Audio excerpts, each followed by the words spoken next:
Olá pessoal, tudo bem? Vamos iniciar nosso curso online, né? Uma coisa nova para mim, para vocês. Peço desculpa pela nossa estrutura bem raiz, bem básica. Utilizei aqui um quadro da minha filha, que eu desenhava com ela, agora eu vou dar aula. Lógico que esse quadro aqui ele consegue ser menor que a nossa sala de aula, viu? Bem pequenininho mesmo, mas o que vale aqui é o material de apoio que já foi enviado. Acompanhem, leiam antes da aula, leiam depois da aula. Como é um vídeo, vocês podem acessar a qualquer momento. Então não fiquem presos a mim, não fiquem presos a esta aula. E sim, vão atrás, tem todo o material como para vocês, um resumão aí bem interessante. Então vamos lá, gente. É um momento difícil, diferente, vamos ter tolerância um com o outro, porque nós estamos num momento que nenhuma sociedade gostaria de estar. Talvez na história aí, é um momento não único, mas raro de acontecer. Então vamos ser companheiros, vamos ser solidários e entender a nossa situação diante da pandemia do coronavírus, beleza? Pessoal, iniciando a nossa aula de hoje, eu quero fazer aí um remember, né, uma releitura, relembrar vocês do que vimos em sala de aula presencial. Vimos lá que a administração pública ela se divide em direta e indireta. Quando eu falo de indireta, é a criação, você dá primeiro a criação de entidades administrativas, lembra entidades? Uma nova pessoa jurídica, tranquilo? E aí, gente, nós vamos ter 4 tipos de entidades administrativas: as autarquias, as fundações públicas, as sociedades de economia mista e as empresas públicas. E tem uma 5ª categoria que se trata do consórcio público, quando 2 entes da federação eles realizam um contrato de consórcio administrativo e, nesse caso, aquele consórcio, quando for instituído por meio de lei, naquele ente que é signatário, ele vai também integrar a administração indireta daquele ente. Tranquilo? Vamos começar. A gente viu na aula passada lá presencial, antes do início da nossa quarentena, aí, nosso isolamento social necessário e imprescindível nesse momento. Nós vimos sobre as autarquias.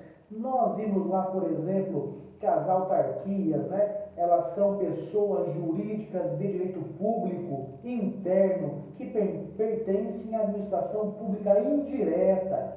E o que? Elas são criadas por meio de lei específica, lembra? Para exercício de atividades típicas da administração pública. Lembram que as autarquias, elas são criadas por lei específica. Então a lei vai lá e vai criar a autarquia. Lembra que eu dei o exemplo da nossa amiga Janaína? Falei, criei a autarquia Janaína Segurança Patrimonial. Quando eu crio ali uma autarquia, eu dou uma finalidade específica para ela. Ela vai ter subordinação com o órgão que criou? Não vai ter subordinação, ela vai ter vinculação, porque o órgão que a criou, ele vai ter o controle, vai exercer uma tutela, ou seja, vai ver se a autarquia está cumprindo a sua finalidade que foi dada pela lei, ou seja, é um controle finalístico, tranquilo? Não é subordinação, não há hierarquia aqui, beleza? E nós vimos também o seguinte, dei o exemplo ali da nossa autarquia mais conhecida por todos, que é o INSS, Instituto Nacional de Seguridade Social. Também vimos algumas coisas, elas são dotadas de autonomia gerencial, orçamentária e patrimonial. Isso quer dizer o quê? Ela não tem um autogoverno, porque ela tem uma liberdade de gestão sobre os seus próprios assuntos, tá certo? Então, ela tem uma autonomia gerencial, tem uma autonomia administrativa, beleza? Ela pode organizar o seu pessoal, ela pode organizar os seus bens, tranquilo? Vamos seguir então. As autarquias, elas nunca vão exercer, nunca, tá bom? Vão exercer atividade econômica, beleza? Elas só podem desempenhar atividades típicas da administração pública, tranquilo? Ou seja, prestar serviço público, exercer o poder de polícia ou promover o fomento. Um outro detalhe é que elas são imunes a impostos, tá bom? Impostos, Por força do artigo 150, parágrafo 2º da Constituição, as autarquias não pagam nenhum imposto, em razão de a norma mencionar somente impostos, taxas, contribuição de melhoria, ou seja, as autarquias não vão pagar impostos, são imunes a impostos. Até porque elas fazem parte da administração direta, seria meio estranho, né, que elas tivessem que pagar o imposto aí. Ainda mais que elas prestam serviço público, elas prestam atividade típica da administração pública, beleza? Os seus bens são públicos e elas praticam atos administrativos e celebram contratos administrativos. E por que isso é importante? Lembra da aula? Quando eu falo que exerce contrato administrativo, quer dizer que a autarquia ela figura na relação com o particular como se fosse administração pública, com as prerrogativas da supremacia do interesse público e também com as sujeições da indisponibilidade do interesse público.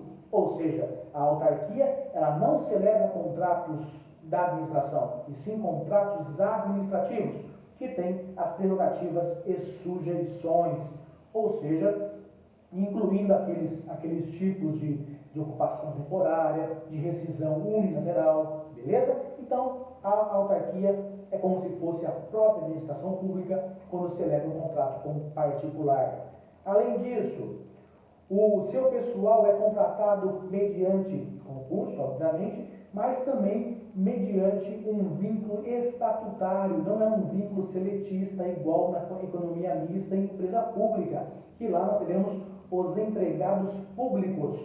Aqui o regime é estatutário, ou seja, é um servidor estável e efetivo, é um servidor público efetivo, tranquilo?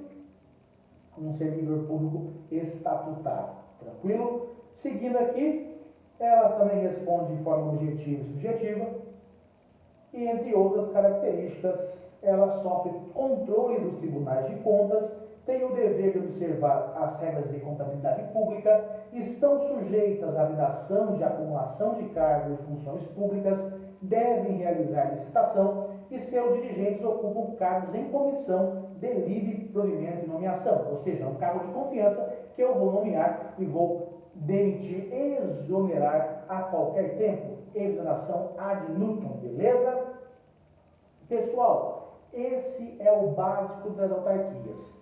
Lembrando um detalhe muito importante. Então, quando eu falo em uma pessoa de direito público, criado mediante lei, que só podem prestar serviços públicos, atividade de fomento e exercer o poder de polícia, eu estou diante de uma autarquia, tranquilo, que tem também autonomia administrativa, beleza? No próximo vídeo, a gente vai iniciar aí uma espécie de autarquia que é de regime especial, que é a agência reguladora. E no outro vídeo, vamos falar das agências executivas, que não são uma nova espécie de autarquia, mas sim uma qualificação recebida aí pela autarquia. Tranquilo? Então, até o próximo vídeo. Até mais!